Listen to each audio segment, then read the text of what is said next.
ज्यादातर हम क्या करते हैं, वो फॉर्मूला हमें समझ में आ गया, क्वेश्चन करना हमें समझ में आ गया, पर हम दूसरी चीजों में ज्यादा उलझ जाते हैं। यार ये डायग्राम कैसे बनाया, यार ये ऐसे कैसे होगा, ठीक है, इसका भाई देखो मुझे कोई दिक्कत नहीं होगा, मैं तो तुम पूछोगे बता दूंगा, पर जनरली होता क्या है कि एग्जाम के बिहाफ पे अगर देखा जाए तो हमें मेन पार्ट और जो हमें क्वेश्चन करना है वो ज्यादा इंपॉर्टेंट है, ठीक है। तो तुम्हें ऐसा नहीं है कि तुम पूछना बंद कर दो, पूछो, पर ऐसा नहीं है कि उसके चक्कर में तुम अपना वो वाला तुम उसी में उलझे रहते हो और मैं क्वेश्चन करा देता हूँ और तुम क्वेश्चन की तुम्हारी गाड़ी निकल जाती है, तुम क्वेश्चन को ढंग से मैनेज नहीं कर पाते, ठीक है। तो ये बात समझो कि इंपॉर्टेंट पार्ट क्या है, इंपॉर्टेंट है सर ने ये क्वेश्चन जो कराया ये हमें रिलेटेड समझ में आ रहा है या नहीं। दैट डज नॉट कि इन सेंटर का सर ने डायग्राम कैसे बना दिया, ये कैसे कर दिया, ठीक है। तो वो इंपॉर्टेंट पार्ट है कि इन सेंटर होता क्या है, इन सेंटर निकालते कैसे हैं, ठीक है। ये ax1 plus bx2 plus cx3 upon a plus b plus c। अब पता लगा इसको छोड़ के, बाकी ये तो क्योंकि इजी है समझ में आ गया डायरेक्ट, और इसको छोड़ के जो चीज काम की नहीं है उसके पीछे भागते रहते हैं, ठीक है। और जो मेन चीज है उसे इग्नोर कर देते हैं। घर पे पता लगा, घर पे भी तुम वही दिमाग लगा रहे हो जो चीज इंपॉर्टेंट नहीं है। अरे इंपॉर्टेंट क्या है, इंपॉर्टेंट ये है कि तुम्हें एक ट्राइंगल गिवन है, उसके तीनों वर्टाइसेस गिवन है, then you have to think कि how to find incentre. तुम्हें ये पता होना चाहिए इन सेंटर फाइंड कैसे करता है, तुम्हें पता होना चाहिए स्मॉल ए साइड कौन सी है, स्मॉल बी कौन सी है, स्मॉल सी कौन सी है, ठीक है ना। ये मेन पार्ट है, अगर वो समझ में आ गया फिर दिमाग खराब करो अपना। अरे वो सर ने डायग्राम कैसे बना दिया, एक बार दोबारा से पूछता हूँ, अगले और किसी दिन पूछ लो मुझसे दोबारा से, कोई दिक्कत नहीं है, ठीक है। बट मैंने काफी बार देखा है कि तुम लोग दूसरी चीजों में उलझे रह जाते हो और जब क्वेश्चन करने का नंबर आता है फिर वो क्वेश्चन भी नहीं कर पाते। क्यों? क्योंकि तुमने मेन चीज पे तो ध्यान ही नहीं दिया, तुम्हें लगा यार ये तो इजी थिंग है। तो ये मेन पार्ट था इन सेंटर का, जैसे जबकि तुम लोग जैसे कि जो उलझे पड़े थे वो दूसरी चीजों में उलझे पड़े थे, ठीक है।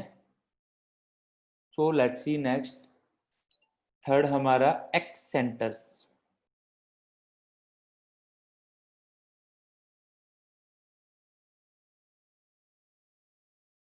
ठीक है। तो एक्स सेंटर होता क्या है, ठीक है। अपना देखो, जितना अपना स्मार्ट स्टडी तुम लोग करोगे ना उतना ये है, पढ़ तुम भी रहे हो, पढ़ सब लोग पढ़ते हैं, ठीक है, जितने भी हैं सभी लोग अभी 11th क्लास में सभी लोग पढ़ रहे हैं, पर हर किसी का पढ़ने का तरीका, पढ़ने का नजरिया अलग अलग होता है। जो घर पे अब तुम लोग मान के चलो 1 घंटे पढ़ रहे हो घर पे, और उस 1 घंटे में तुम पता लगा इन सेंटर का डायग्राम बना के इन सेंटर का कर रहे हो। अगर तुम 2 घंटे पढ़ रहे हो तो समझ में आता है कि तुम 1 घंटे में सारी चीजें अदर कर रहे हो, बाकी 1 घंटे में प्रैक्टिस भी कर रहे हो। पर तुम घर पे 1 घंटे पढ़ रहे हो और उसमें प्रैक्टिस और फॉर्मूले को, मेन चीज को देख नहीं रहे और अदर चीजों में दिमाग लगाए बैठे हो, तो कैसे होगा बताओ मुझे, मार्क्स आएंगे ही नहीं। मार्क्स तो भाई क्वेश्चन कैसे सॉल्व किया, दैट इज वो मार्क्स हैं, ये क्वेश्चन सॉल्व करने का मेथड हमें आता है या नहीं, ठीक है। सो हमें स्मार्ट स्टडी करनी है, नॉट ये ज्यादा स्टडी कर रहे हो तो सब कुछ पढ़ो जितना है, कोई दिक्कत नहीं, कितना भी डाउट पूछो, पर अगर कम पढ़ रहे हो तो स्मार्ट स्टडी करो। हाँ सर ने ये क्वेश्चन बताया था, ये फॉर्मूला लगाया था, तो ध्यान दो वो क्वेश्चन तुम कर सकते हो या नहीं, नॉट ये कि उसमें घुसे पड़े हो कि इन सेंटर सर ने क्या बताया था, वो इंपॉर्टेंट नहीं है। तुमने पहले अपना नोट्स बनाया, इन सेंटर का फॉर्मूला लिखा, ये होता है, फिर सर ने मैंने जो क्वेश्चन कराया था उस क्वेश्चन को पॉज करके दोबारा से करो, फिर नहीं हुआ फिर देखो, that is the proper method. First step study का ये है, अगर तुम वो फर्स्ट स्टेप क्लियर कर लेते हो तब सोचो कि हाँ ये क्या होता है। पर फर्स्ट स्टेप क्या है कि मैंने जो क्लास में क्वेश्चंस कराए थे वो क्वेश्चन अब तुम घर पे बैठ के कर पा रहे हो या नहीं, that is the first step of study. क्योंकि मैथ्स है, मैथ्स में हमें मेन क्वेश्चन करने हैं, क्वेश्चन कैसे होते हैं मैथ्स में वो इंपॉर्टेंट है, ना कि ये कि हाँ ये कैसे हो गया, वो इतना मतलब इतना डेप्थ में जाने की हमें इतना जरूरत नहीं है। पहले पहले हमें क्वेश्चन सीखने हैं, करने, उसके बाद सोचना है। हम लोग क्वेश्चन ही नहीं कर पाएंगे तो बात पहले तो क्या ही सोचें, तो पहले तो हमें क्वेश्चन करने सीखने हैं ना बेसिक। तो तुम्हारा घर पे फर्स्ट टास्क ये होना चाहिए कि क्वेश्चन कैसे करना है, ये सर ने ये क्वेश्चन क्लास में कराया था, ये मैं अब कर सकता हूँ या नहीं, this is your first step of maths. फिर उसके बाद तुम्हें दूसरा स्टेप फॉलो करना है। तुम ये फर्स्ट स्टेप फॉलो करके देखो, तुम्हारा डेली तुम्हें आधे घंटे से ज्यादा पढ़ाई के लिए देने की जरूरत नहीं है, और तुम्हारा मंडे को पेपर में देखना फुल मार्क्स आएंगे। पर कोई भी मेरे जो मैं क्लास में क्वेश्चन कराता हूँ वो घर पे बैठ के करता ही नहीं। वीडियो लेक्चर देखो सामने, पहले को पॉज करो, वैसे तुमने नोट किया ही होगा, पहले क्वेश्चन करो, खुद से करो, उसके बाद कुछ गलती की फिर मेरा सॉल्यूशन देखो। जो अगर तुम मेरे क्वेश्चंस घर पे कर रहे हो, मैं बता रहा हूँ तुम्हें कोई दिक्कत नहीं आनी कैसी भी। पर हम अगर बेकार की चीजों में उलझे रह जाएंगे तो क्या मतलब है यार। मेन टारगेट डिस्टेंस, दो पॉइंट्स के बीच की डिस्टेंस क्या है ये।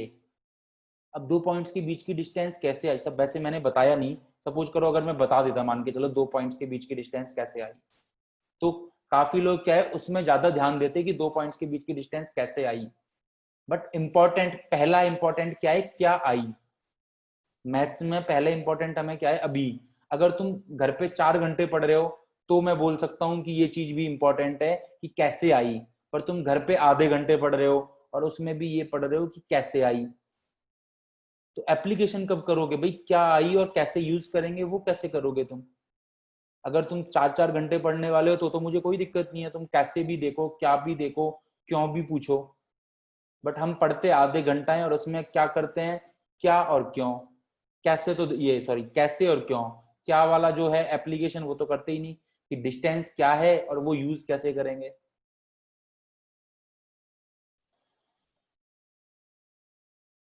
ठीक है, हमें आधा घंटा पढ़ना है और उसमें ये देखना है यार ये आया कैसे, ये आया क्यों। वही पर फिर डिस्टेंस फॉर्मूला और कैसे डिस्टेंस निकालते हैं वो कब करोगे। प्लस माइनस की गलती फिर तुम्हारी होती रहेगी।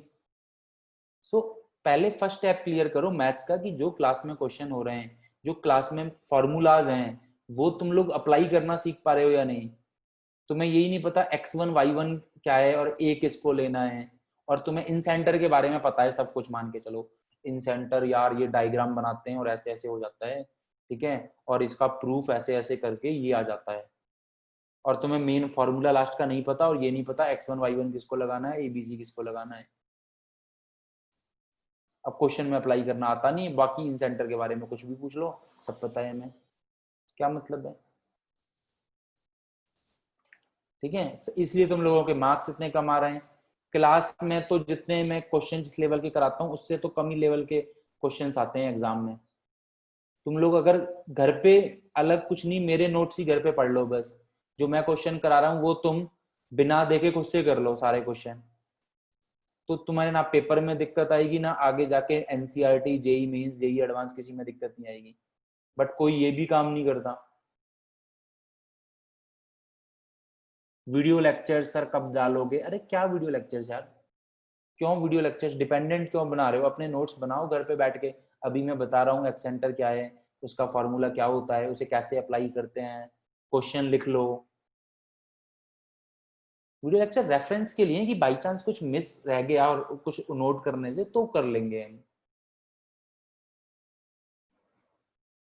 मुझे मतलब तुम लोग ये कर देते हो कि मुझे मतलब ये सारी चीजें ये करनी पड़ती हैं, तो तुम बार बार मैं काफी बार जब टाइम मिलता है तुम लोगों को ये बातें बताता हूँ कि स्मार्ट स्टडी पे वर्क करो। अगर तुम हार्ड वर्क क्वांटिटी स्टडी करते हो तो मुझे कोई दिक्कत नहीं है, तुम कुछ भी पढ़ सकते हो, क्योंकि जो जो 5 घंटे पढ़ता है उसके पास पढ़ने के लिए मटेरियल भी चाहिए, तो वो सब कुछ पढ़े, डेप्थ में पढ़े, कोई दिक्कत नहीं। पर तुम 1 घंटे पढ़ रहे हो और 1 घंटे में तुम बस ये पढ़ के रह जाओ कि भाई ये क्या है, और तुमने ये तो किया ही नहीं। सर ने जो क्वेश्चन क्लास में करवाए थे वो क्वेश्चन तुम खुद घर बैठ के कर लो, वो तुमने काम किया नहीं मेन। मैं बता रहा हूँ तुम ये काम कर लो, तुम जीवन वाले के किसी को भी पीछे छोड़ दोगे तुम लोग ये समझो कि तुम्हें पढ़ना क्या है और कैसे पढ़ना है, क्या इंपॉर्टेंट था। पीछे नहीं छोड़ोगे किसी को तो तुम्हारे नंबरों में ज्यादा फर्क नहीं आएगा। किसी के अगर 80 में से 75 आ रहे हैं तो तुम्हारे 65 आ जाएंगे। ये नहीं है कि तुम्हारे 30 मार्क्स आ रहे हैं, 32 आ रहे हैं, 25 आ रहे हैं, माइनस में जा रहे हैं। क्लास के क्वेश्चंस एक बार घर पे सारे खुद से लगा के देखो।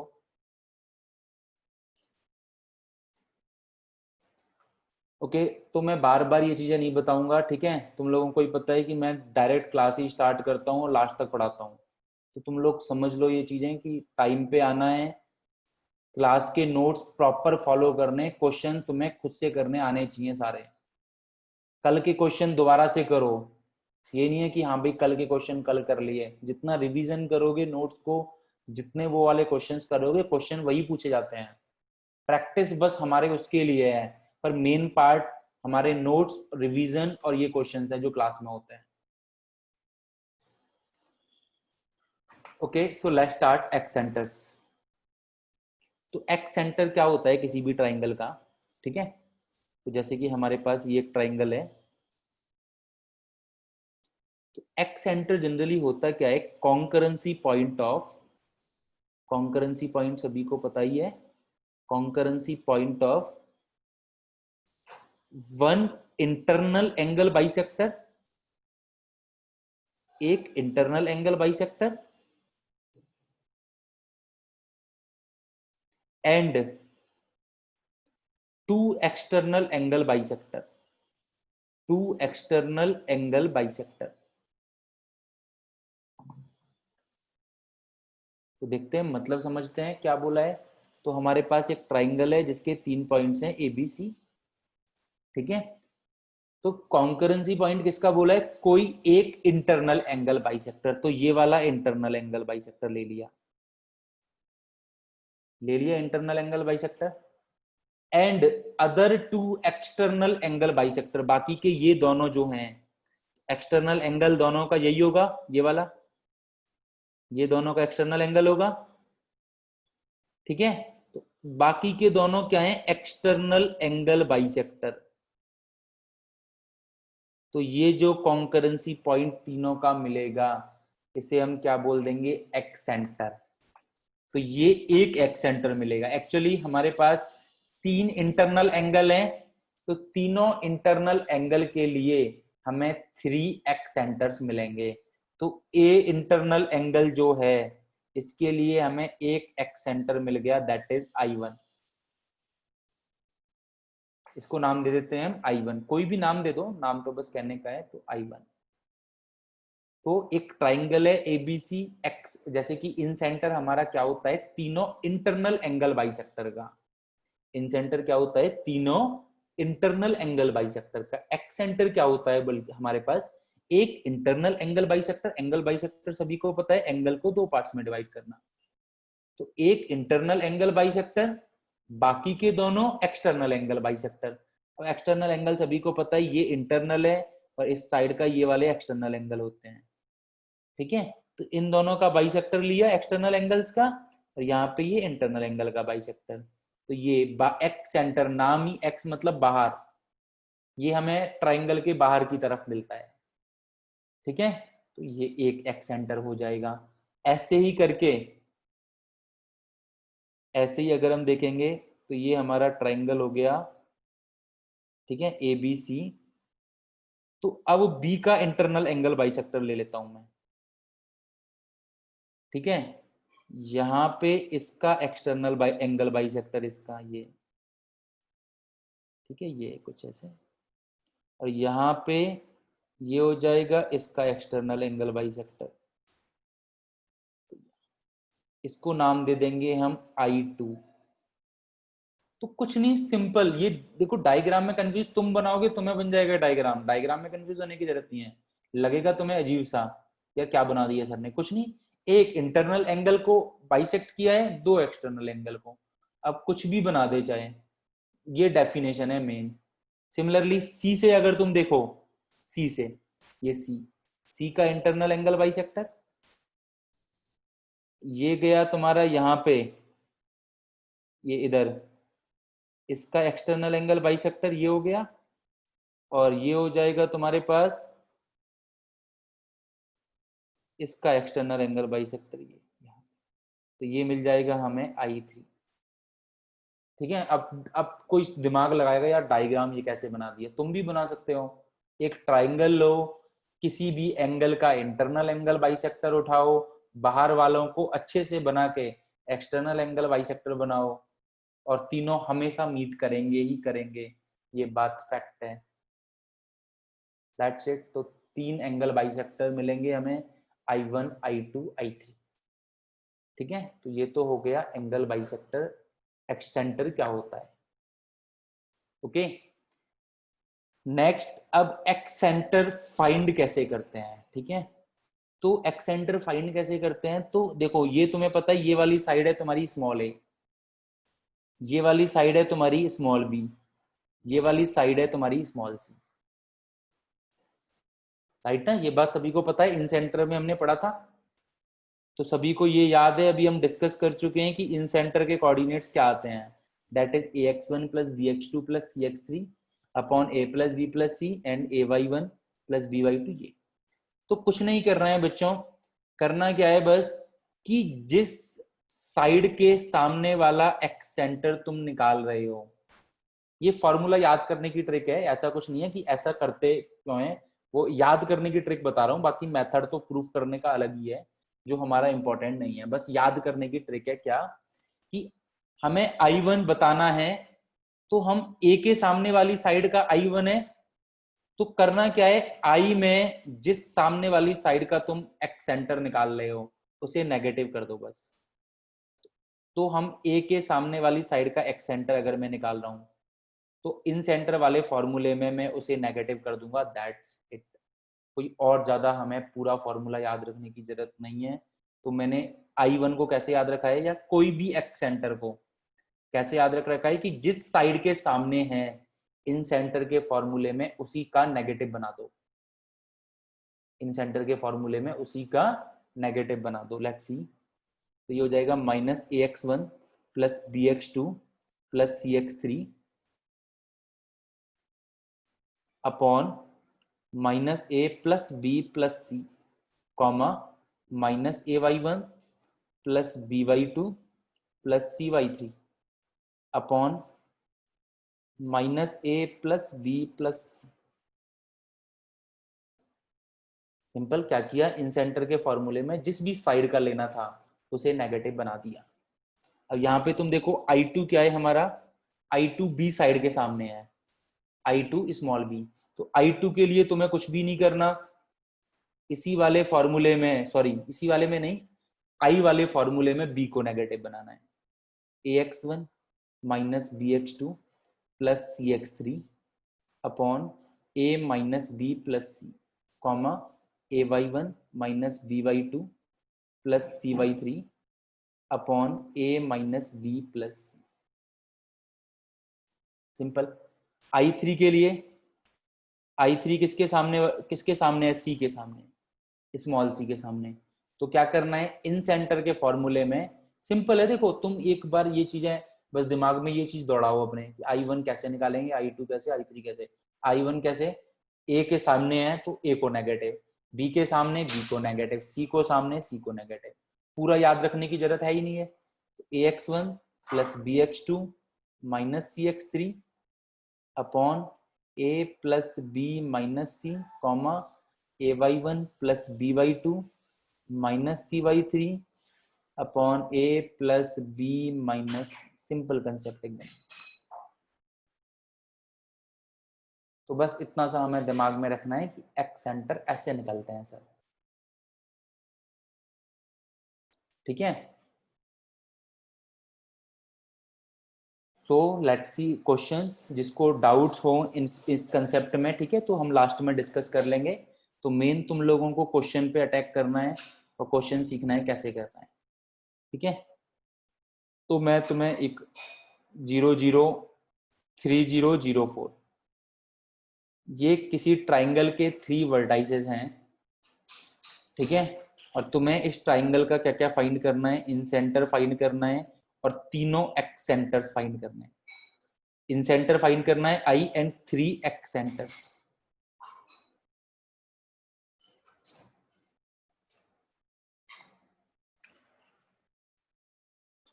ठीक है, तो तुम लोग अब ये क्वेश्चन में अप्लाई करना सीखो, कैसे अप्लाई करेंगे ये चीजें सर ने बताई हैं।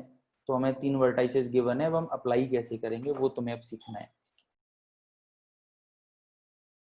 जिसको इन सेंटर में डाउट था तो इन सेंटर में भी अप्लाई करना सीखो, किसको स्मॉल ए मानेंगे, किसको स्मॉल बी मानेंगे, किसको स्मॉल सी मानना है, ठीक है, फिर पुट कैसे करना है। तो इस पे ज्यादा कंसंट्रेट करना है हमें कि यार ये क्वेश्चन अब कैसे सॉल्व होगा, सर ने ये स्मॉल ए कैसे ले दिया, ये अच्छा इसको स्मॉल ए मानना है, मैंने ये गलत कर दिया था। और तुम पहले खुद करोगे फिर मैं सॉल्यूशन बताऊंगा तभी मजा आता है, क्योंकि तुम्हें पता लगेगा कि तुमने गलती क्या की है, कि तुमने x1 y1 किसी और को मान लिया, ए किसी और को मान लिया।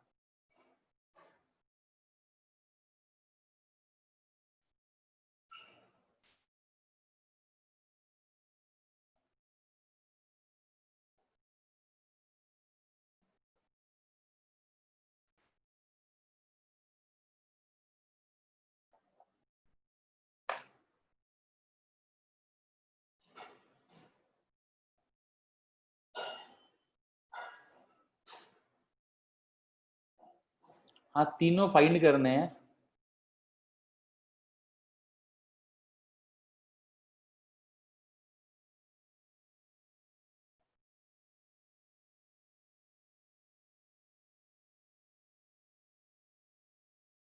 कुछ नहीं, वर्टाइसेस मैंने सिंपल दिए हैं तो फाइंड करना इजी पड़ेगा, तुम लोगों को टफ नहीं पड़ेगा, क्योंकि 0 0 बहुत हैं तो काफी चीजें तो अपने आप कैंसिल आउट हो ही जाएंगी।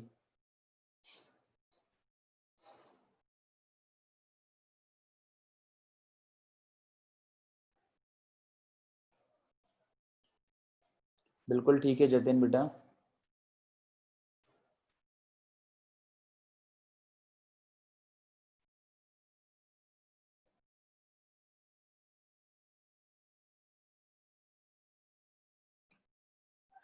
हाँ तनिष ठीक है बेटा।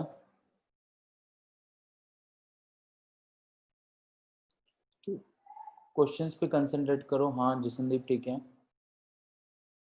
तीनों के आंसर्स निकाल लो पहले, फिर एक साथ भेज देना चाहो तो कोई दिक्कत नहीं है।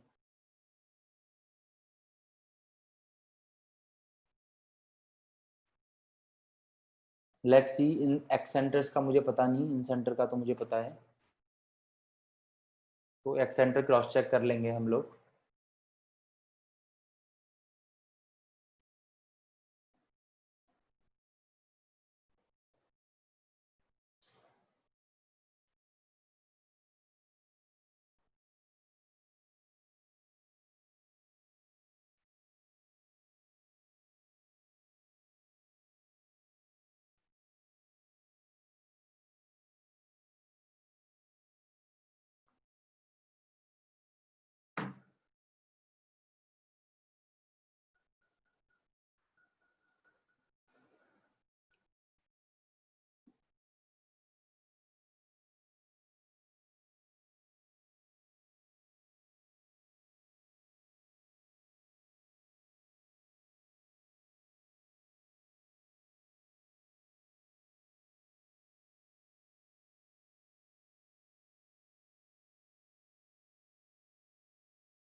ओके बेटा, ये अंकिता एक्स सेंटर है या ये इन सेंटर है? अपने डेफिनेशंस और फार्मूले क्लियर रखो कि क्या एक्स सेंटर है क्या इन सेंटर है। हाँ आई होप आदित्य ठीक कर रहे हो तुम, सारे सेंटर्स तुम्हारे ठीक हैं।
बेटा डाउट आप एक बार व्हाट्सएप पे ही पूछ लो, व्हाट्सएप पे मुझे सेंड कर दो, मैं आपको सॉल्यूशन ना लिख के भेज दूंगा अच्छे से।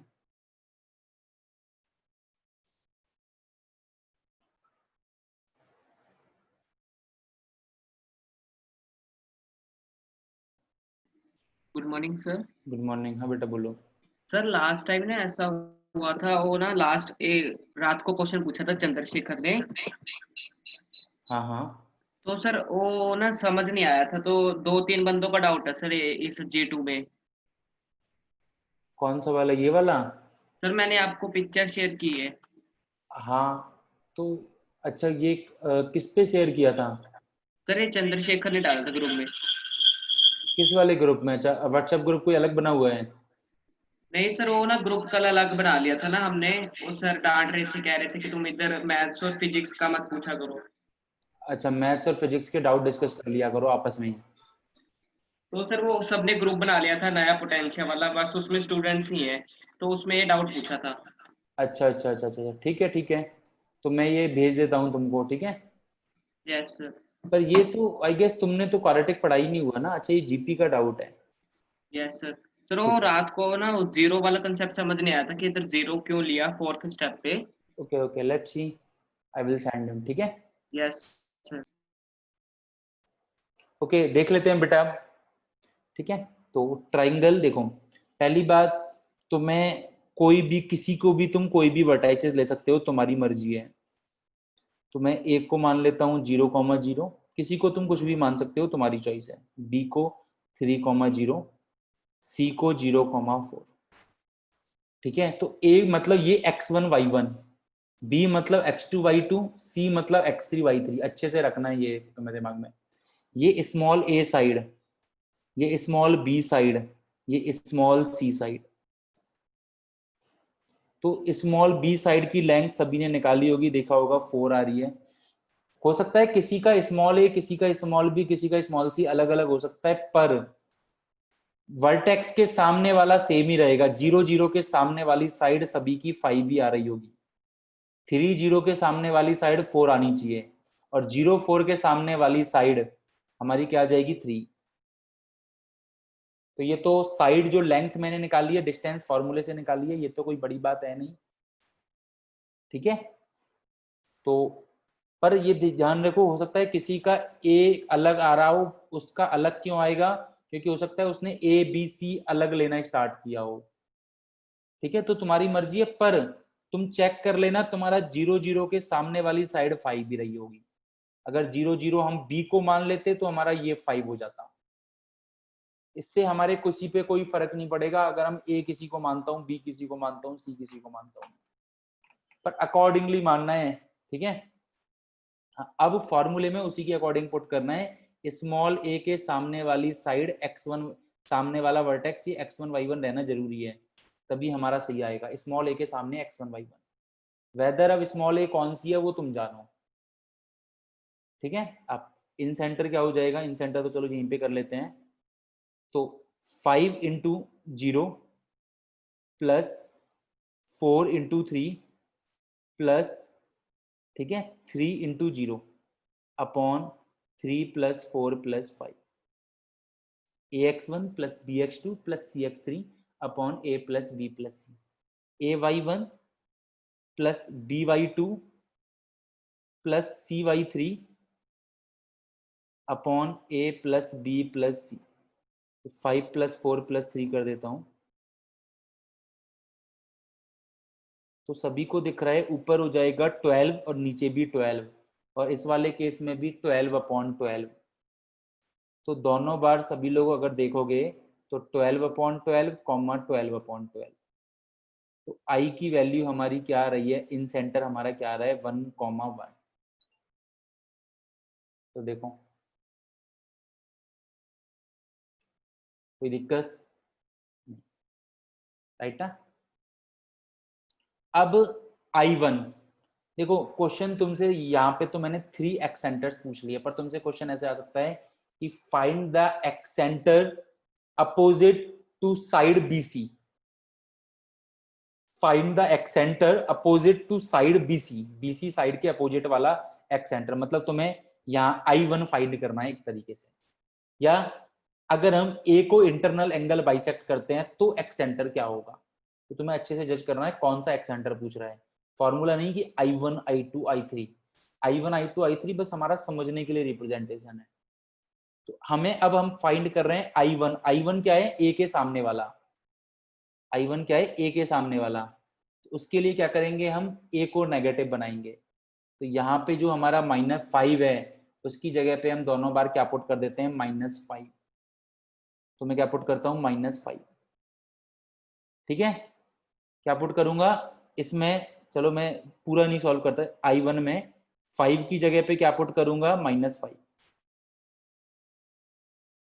तो देखते हैं I1 के लिए क्या फर्क आता है। अगर मैं देखो 5 की जगह ऊपर -5 पुट करूंगा तो कोई फर्क पड़ेगा नहीं, क्योंकि 0 से मल्टीप्लाई हो रहा है। पर अगर मैं नीचे -5 पुट करूंगा तो 7 - 5 ही क्या हो जाएगा, 2। तो आई गेस क्या आएगा, 12/2, कॉमा। सिमिलरली यहाँ पे मैं -5 पुट करूंगा तो कोई फर्क नहीं पड़ेगा, 0 ही है। यहाँ पे -5 पुट करूंगा तो ये क्या बन जाएगा, 2। तो ये भी 12/2। तो एक एक्स सेंटर हमारा क्या आ गया, 6,6। देखो कितना सिंपल है, 5 की जगह पे बस क्या पुट किया है उसमें, -5, दैट्स इट। अब I2 निकालना है। I2 में किसको मान के चल रहा हूं, B के सामने वाला, स्मॉल b साइड है ना उसके सामने वाला, या B वर्टेक्स के सामने वाला। तो मैं क्या करूंगा, B को नेगेटिव करूंगा। B को नेगेटिव मतलब 4 की जगह पे -4। तो लेट्स सी क्या फर्क आता है। तो 4 की जगह पे -4 मतलब इस वाले 4 की जगह पे -4, तो ये -12 हो जाएगा। इस वाले 4 की जगह पे -4 तो कोई फर्क नहीं पड़ेगा न्यूमरेटर में। ठीक है, तो यहाँ पे हो गया -12 और यहाँ पे हो गया 12। और डिनोमिनेटर देखते हैं, डिनोमिनेटर में यहाँ पे -4, तो 5 + 3 9, सॉरी 5 + 3 8, 8 - 4 4। और यहाँ पे भी -4, तो 5 + 3 8, 8 में से 4 गए 4, तो 4 4। तो I2 चेक कर लो क्या आएगा, -3,3। I2 चेक कर लो क्या आएगा, -3,3। Let's see I3। तो I3 C के सामने वाली साइड है, तो 3 की जगह पे, जो जहां पे C की जगह पे 3 आ रहा है वहां पे क्या पुट करना है, -3। दैट मीन्स इस फॉर्मूले में मुझे ये वाले 3 की जगह, ये वाले 3 की जगह पे -3, यही तो है ना C, और ये वाले 3 की जगह पे -3। तो साफ दिख रहा है कि फर्स्ट वाले के न्यूमरेटर में तो कोई चेंज आएगा नहीं, और सेकंड वाले के न्यूमरेटर में प्लस की जगह पे क्या हो जाएगा, माइनस। क्या देखा मैंने, फर्स्ट वाले के न्यूमरेटर में तो देखो क्योंकि 0 से मल्टीप्लाई हो रहा है दैट्स वाई। सेकंड वाले में +12 आ रहा था पहले, अब क्या आ जाएगा, -12। अब न्यूमरेटर डिनोमिनेटर देखते हैं। तो अब 3 को नेगेटिव करेंगे, तो 5 + 4 9, 9 में से 3 गए 6 6 6। तो I3 ये वाला एक्स सेंटर हो जाएगा अपना 2, -2। सिंपल। तो किसी का देख लो छोटा मोटा गलती है, दीपक मीना का ठीक है, जैसे काफी लोगों ने लगभग पूरा ठीक किया है, बस प्लस माइनस की गलती की है। तो वो तो तुम्हें पता है, प्लस माइनस की गलती तुम लोगों को इम्प्रूव करनी है कैसे भी। ठीक है, प्लस माइनस की गलती तो हमसे भी हो जाती है कि अगर हम ढंग से पुट करके नहीं रखते, अगर मैं जल्दबाजी कर देता तो मुझसे भी प्लस माइनस की गलती हो जाती आराम से, अगर मैं थोड़ी सी भी जल्दबाजी कर देता तो। ठीक है, तो जल्दबाजी से बचना है, आराम आराम से वैल्यूज पुट करो बस। ठीक है, वेरी गुड बेटा, वेरी गुड। बिल्कुल, तुम मेन कंसेप्ट पे ध्यान दो ना, तुम्हारी गलती होगी और तुम्हारे मार्क्स भी आएंगे। ठीक है, चेक कर लो सभी लोग अपने आंसर्स। ठीक है, नेक्स्ट आते हैं ऑर्थो सेंटर पे। ठीक है, ऑर्थो सेंटर और पढ़ लेते हैं, फिर क्लास में हम लोग डाउट्स लेते हैं आज के। अब देखो हमने आराम से आज एक, पहले हमारा एक इतना बड़ा कंसेप्ट आज खत्म हो गया जल्दी से, टाइम से ही। ठीक है, ऑर्थो सेंटर। ऑर्थो सेंटर क्या होता है, ऑर्थो सेंटर होता है concurrency of altitudes, concurrency of altitudes.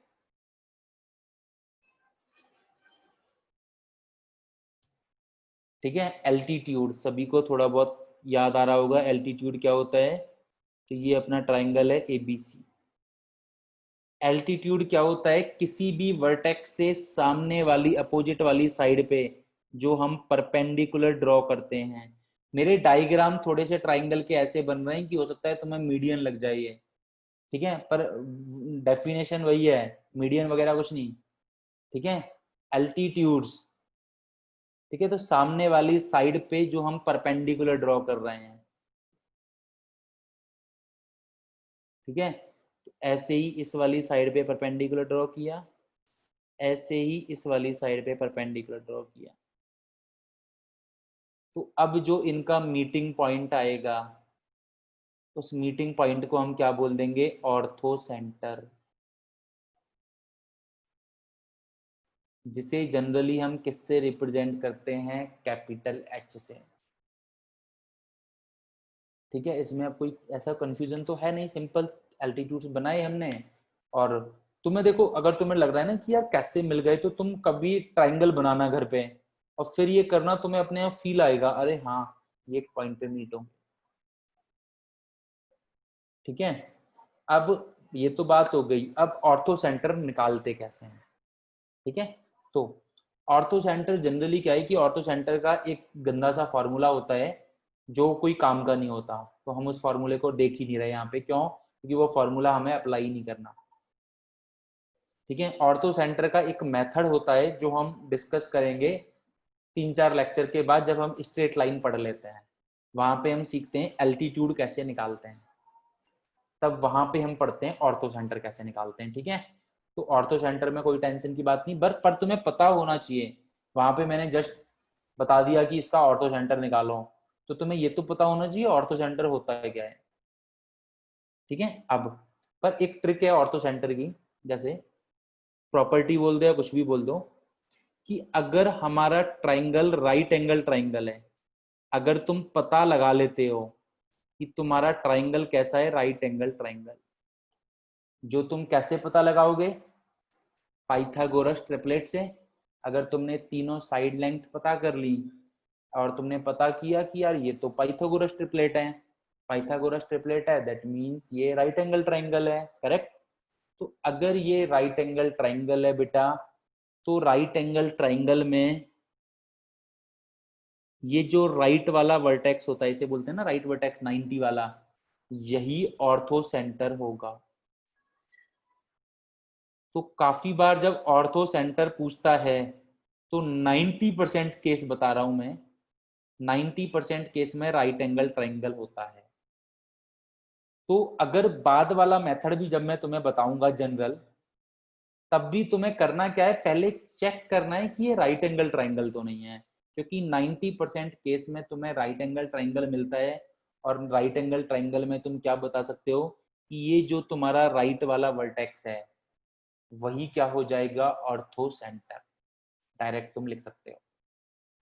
अब ये कैसे हो जाएगा वो मैं बता देता हूँ, ये तो तुम्हें देखो मेन तो ये तुम्हारा याद करने वाला हो गया, अब कैसे हो जाएगा वो भी मैं बता देता हूँ। देखो ये तुम्हारा राइट एंगल ट्राइंगल हो गया। ऑर्थो सेंटर की डेफिनेशन क्या है कि एल्टीट्यूड्स का इंटरसेक्शन पॉइंट, एल्टीट्यूड्स का कॉन्करेंट पॉइंट। तो तुम बेटा मुझे एक बात बताओ कि इस जो तुम्हारी ये बीसी साइड है, ये बीसी साइड है तुम्हारी, ये बीसी, इस पे तुम ए से अगर एल्टीट्यूड ड्रॉ करोगे, तो बेटा एल्टीट्यूड यही होगा या नहीं, बीसी जो तुम्हारी साइड है उससे ए वाले वर्टेक्स से जब तुम एल्टीट्यूड ड्रॉ करोगे, तो एल्टीट्यूड यही हो जाएगा अपने आप में, साइड ही। सिमिलरली अगर तुम सी वाले वर्टेक्स से इस वाली ए बी वाली साइड पे एल्टीट्यूड ड्रॉ करोगे, तो एल्टीट्यूड यही हो जाएगा, क्योंकि 90 डिग्री बना रहा है ना ये, तो अपने आप में यही दोनों एल्टीट्यूड होते हैं। हाइट अलग, राइट एंगल ट्राइंगल में तुमने जब ट्राइंगल का एरिया पढ़ा हुआ है, तब भी तुमने ये पढ़ा हुआ है ना भाई, एल्टीट्यूड क्या है, altitude is a height. What is altitude, altitude क्या है, एल्टीट्यूड हाइट ही तो है। तो राइट एंगल ट्राइंगल में यही हमारा एल्टीट्यूड हो जाते हैं ना, यही दोनों हमारे एल्टीट्यूड हो गए। तो यही हमारा जो यही वाला है, यही हमारा क्या आ जाएगा हमेशा, ऑर्थो सेंटर। तो सिंपल कंसेप्ट है कि तुम्हें एक ट्राइंगल गिवन है तो तुम्हें चेक करना है कि ये राइट एंगल ट्राइंगल है या नहीं, और फिर चेक करना है राइट वर्टेक्स कौन सा है, और वही तुम्हारा ऑर्थो सेंटर होगा, which is in 90% case, which is 90% case में ये होगा। ठीक है, तो लेट्स सी एन एग्जांपल। पुराना वाला एग्जांपल ही लेता हूं मैं। सपोज करो मैं बोलता हूं कि ये एक ट्राइंगल के 3 वर्टाइसेस हैं, ये एक ट्राइंगल के 3 वर्टाइसेस हैं, तुम्हें इस ट्राइंगल का ऑर्थो सेंटर बताना है। तुम्हें इस ट्राइंगल का क्या बताना है? Ortho centre. तो बताओ मुझे क्या करोगे तुम लोग?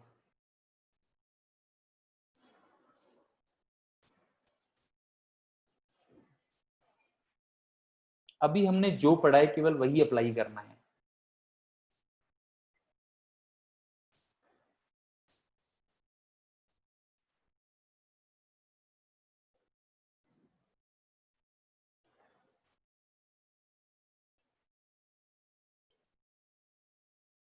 ये ट्राइंगल है, इसका हमें क्या बताना है? Ortho centre.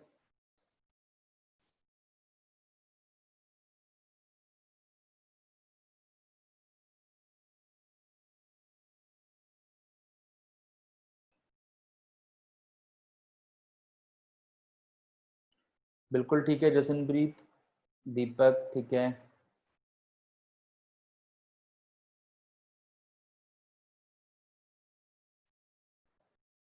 हाँ पता करो क्या दिया ट्राइंगल की साइड की डिस्टेंस।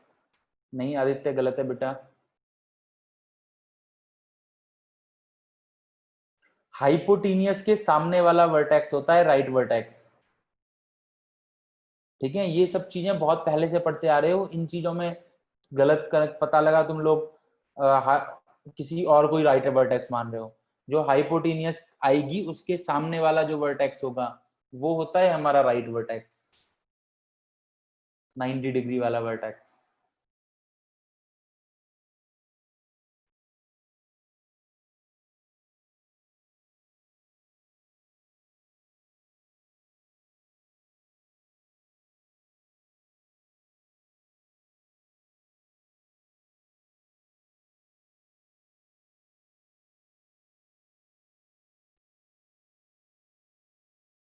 बेटा क्या कर रहे हो सब लोग? क्या बताया है मैंने ऑर्थो सेंटर के लिए? हाँ आदित्य ठीक है बेटा।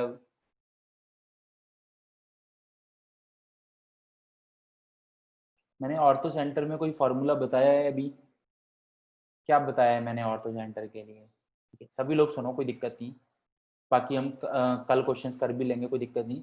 तो ऑर्थो सेंटर में सर ने केवल एक बात बताई, मत तुम्हें याद नहीं है ऑर्थो सेंटर क्या होता है, छोड़ो। ऑर्थो सेंटर में सर ने एक एक चीज याद है मेरे को बस, ऑर्थो सेंटर में की, बाकी कुछ भी याद नहीं है ऑर्थो सेंटर क्या होता है। सर ने बोला था कि राइट एंगल ट्राइंगल चेक करना पहले, राइट एंगल ट्राइंगल है या नहीं। ठीक है, तो राइट एंगल ट्राइंगल चेक करते हैं, कैसे करेंगे चेक? तो ये सर ने, हमने देखा ये साइड लेंथ हो जाएगी 3, ये साइड लेंथ हो जाएगी 4, और ये 16 + 9 ये साइड लेंथ हो जाएगी 5। तो यार ये तो पाइथागोरस ट्रिपलेट्स बन रहे हैं, तो सर ये तो एक राइट एंगल ट्राइंगल है। तो राइट एंगल ट्राइंगल चेक हो गया, तो सर ने बोला था जो राइट वर्टेक्स होगा जहां पे 90 बनेगा वही तुम्हारा ऑर्थो सेंटर होगा। तो 90 कहाँ पे बनेगा? ये हाइपोटीनियस, हाइपोटीनियस कौन सी है? 5।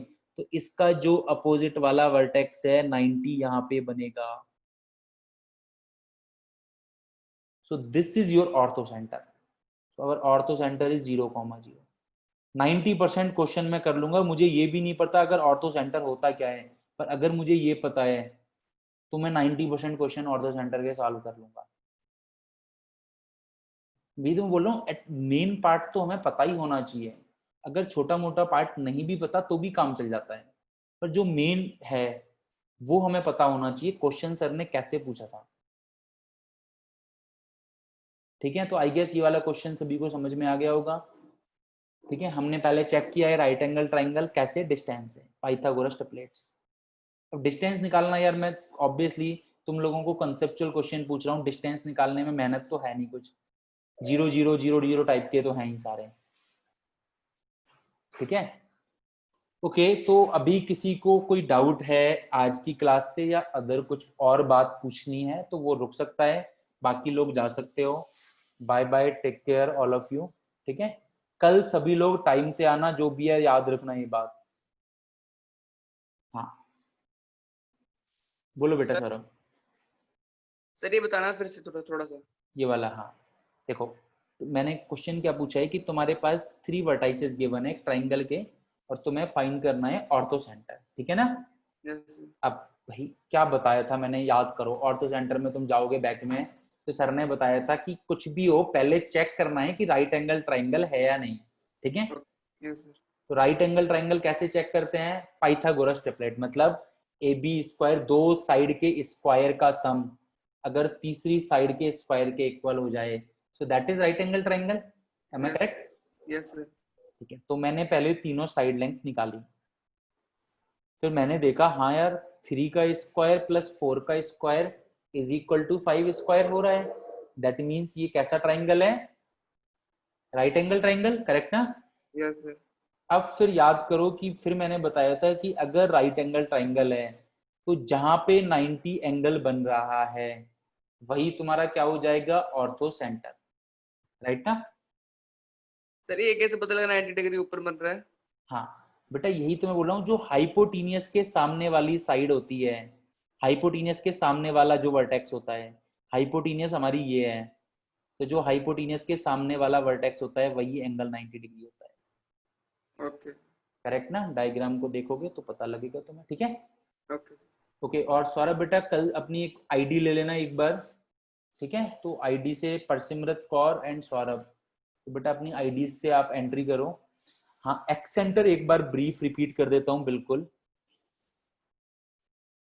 ठीक है, 1 मिनट बेटा, पहले एक्स सेंटर रिपीट कर देता हूँ फिर तुम्हारा डाउट देखते हैं। ठीक है, तो एक्स सेंटर बेसिकली होता क्या है, डेफिनेशन क्या है कि concurrency of angle by internal angle bisector, एक इंटरनल एंगल बाइसेक्टर, बाकी के 2 एक्सटर्नल एंगल बाइसेक्टर। पुराना वाला नया वाला डायग्राम छोड़ दो, एक internal angle bisector, 2 external angle bisector. तो तुमने कोई भी, तुम्हारे पास 3 इंटरनल एंगल हैं, तो कोई भी तीनों इंटरनल एंगल का किसी का भी एक इंटरनल एंगल बाइसेक्टर बना दिया। जो पूछा है तुम उसके अकॉर्डिंग बनाना। मैं बी के सामने वाले का पूछूं तो तुम बी का बनाना, मैं सी के सामने वाले का पूछूं तो सी का बनाना। अब तीनों अलग अलग तो याद रखने की जरूरत नहीं है, प्रॉपर्टी तो एक ही है।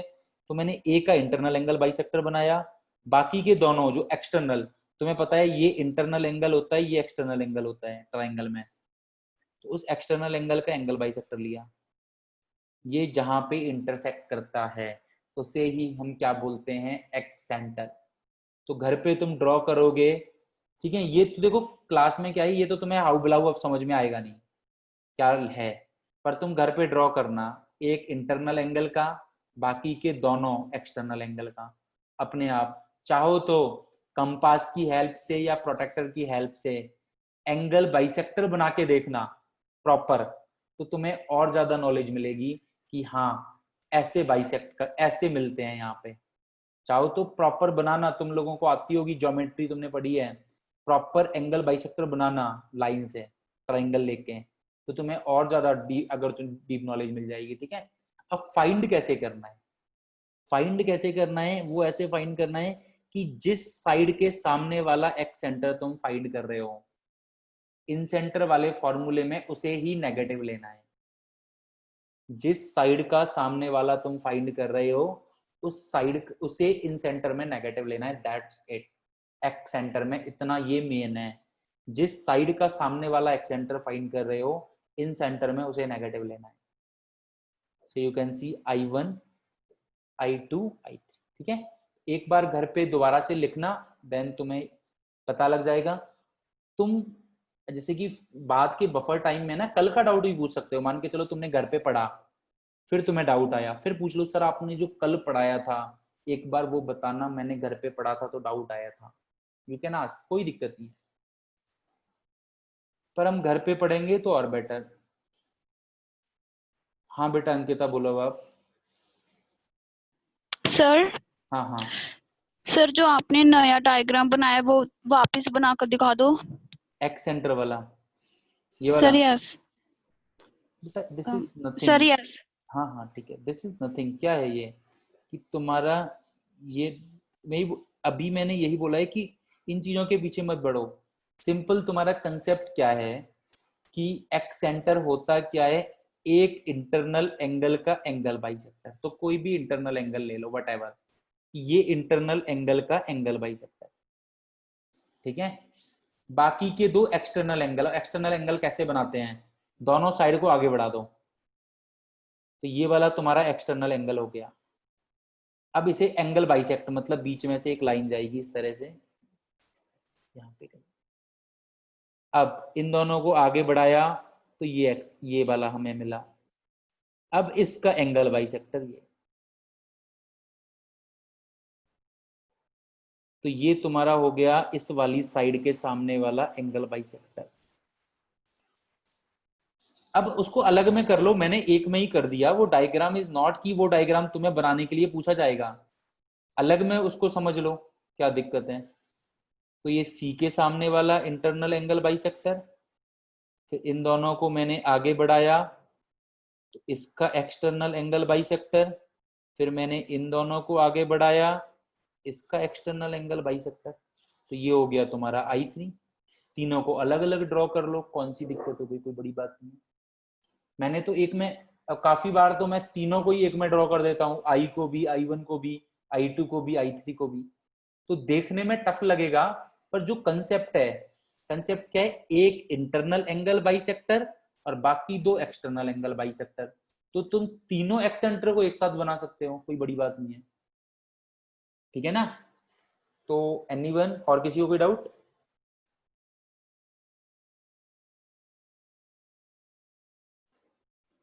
तो जो मैंने आज बताया है बेटा, अकॉर्डिंगली घर पे वो क्वेश्चंस ट्राई करना, देन यू विल फील कि हाँ यार समझ में आ रहा है, यार क्वेश्चंस हो रहे हैं, यार पेपर में मार्क्स आ रहे हैं, ठीक है। सो बाय बाय, टेक केयर। तो कल मिलते हैं सेम टाइम।